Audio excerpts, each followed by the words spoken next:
Il diverso rapporto con le tasse tra partite IVA e lavoratori dipendenti sotto la lente di ingrandimento dell'Ufficio Studi della CGA di Mestre. Se le prime devono aprire il portafoglio e pagarle, i secondi subiscono il prelievo direttamente alla fonte.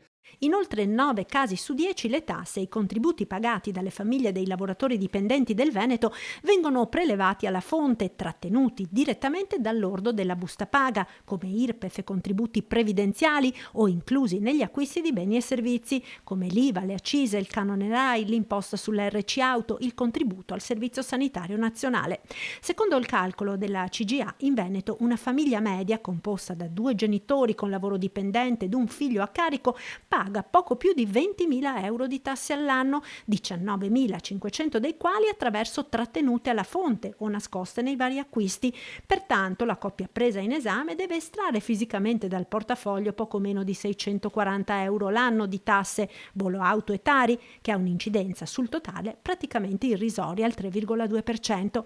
Ben diverso quanto accade per i lavoratori autonomi, che sono chiamati a pagare direttamente gran parte del loro carico fiscale, cosa che determina nel popolo delle partite IVA un'insofferenza nei confronti delle tasse molto superiore a quella manifestata dai dipendenti. E questo lo si avverte soprattutto nel Veneto, che da sempre è una terra di piccoli imprenditori e partite IVA.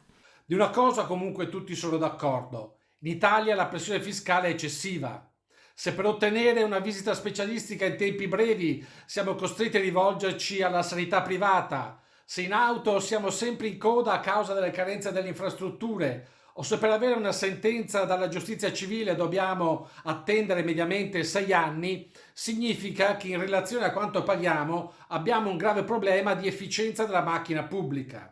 Certo, prosegue la CGA, l'evasione fiscale è un grande problema nel nostro paese e va combattuta, ma non basta. Con più soldi a disposizione le cose migliorerebbero senz'altro. Tuttavia, ciò da solo non sarebbe sufficiente. L'IRPEF incide sulle entrate fiscali solo per il 30%, questo vuol dire che sul restante 70% la possibilità di evadere può essere imputata a tutti i contribuenti, che in Veneto sono 3.600.000, dei quali 3.400.000 tra dipendenti e pensionati, 146.000 lavoratori autonomi, altri 191.500 sono percettori di altri redditi, affitti, terreni, eccetera.